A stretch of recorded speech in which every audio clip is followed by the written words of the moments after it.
आप सभी को इंदिरा एकादशी की हार्दिक शुभकामनाएं। आइए आज के दिन सुनते हैं इंदिरा एकादशी की व्रत कथा। एक समय की बात है, धर्मराज युधिष्ठिर कहने लगे कि हे भगवान, अश्विन कृष्ण एकादशी का क्या नाम है, इसको करने की विधि क्या है और इसे करने से क्या फल मिलता है, कृपा करके कहिए। भगवान श्री कृष्ण ने कहा, इस एकादशी का नाम इंदिरा एकादशी है। ये एकादशी पापों को नष्ट करने वाली और पितरों को अधोगति से मुक्ति दिलाने वाली होती है। हे राजन, ध्यान पूर्वक इसकी कथा सुनना। इसको सुनने से ही वाजपेयी यज्ञ करने का फल भी मिलता है। प्राचीन काल में सतयुग के समय महिष्मती नाम की एक नगरी में इंद्रसेन नाम का एक प्रतापी राजा धर्म पूर्वक अपनी प्रजा का पालन पोषण करते हुए शासन करता था। वो राजा पुत्र, पौत्र और धन आदि से संपन्न और विष्णु जी का परम भक्त था।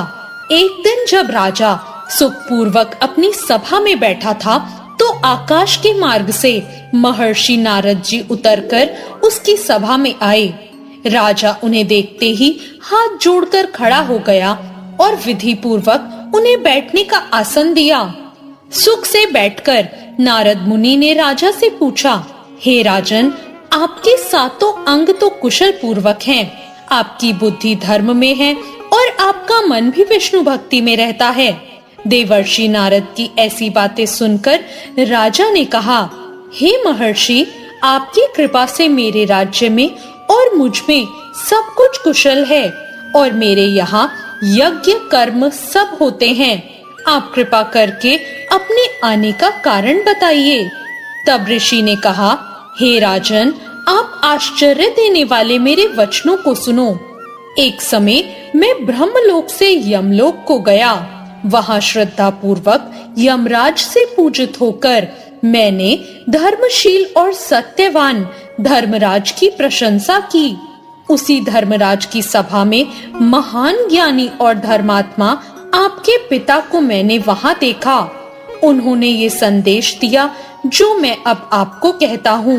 उन्होंने कहा कि उनसे पूर्व जन्म में कोई विघ्न हो गया, जिस कारण वो यमराज के निकट आके रह रहे हैं। और उन्होंने कहा कि मेरे पुत्र से कहना कि अश्विन कृष्ण इंदिरा एकादशी का व्रत मेरे निमित्त करे, तो मुझे स्वर्ग की प्राप्ति हो सकती है।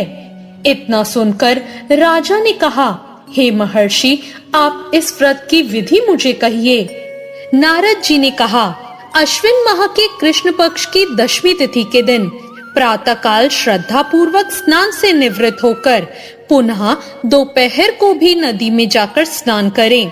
फिर श्रद्धा पूर्वक पितरों का श्राद्ध करें और एक बार भोजन करें। प्रातः काल होने पर एकादशी के दिन दातुन आदि करके स्नान करें। फिर व्रत के नियमों को भक्ति पूर्वक ग्रहण करते हुए प्रतिज्ञा करें कि मैं आज संपूर्ण भोगों का त्याग करके निराहार रहकर एकादशी का व्रत करूंगा। हे अच्युत, हे पुंडरीकाक्ष, मैं आपकी शरण में हूँ, आप मेरी रक्षा कीजिए। इस प्रकार नियम पूर्वक सालिग्राम की मूर्ति के आगे विधि पूर्वक श्राद्ध करके योग्य ब्राह्मणों को फलाहार का भोजन कराएं और दक्षिणा दें। पितरों के श्राद्ध से जो बच जाए उसको सूंघकर गाय को दें और धूप, दीप, गंध, पुष्प, नैवेद्य आदि सब सामग्री से ऋषिकेश भगवान का पूजन करें। रात में भगवान के निकट जागरण करें। इसके बाद द्वादशी के दिन प्रातः काल होने पर भगवान की पूजन करके ब्राह्मणों को भोजन कराएं।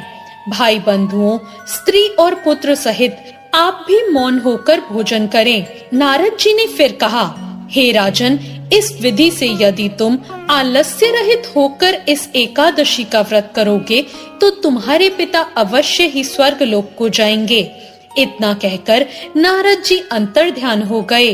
नारद जी के कहे अनुसार राजा ने अपने परिवार बांधवों और दासों के साथ इस व्रत को किया।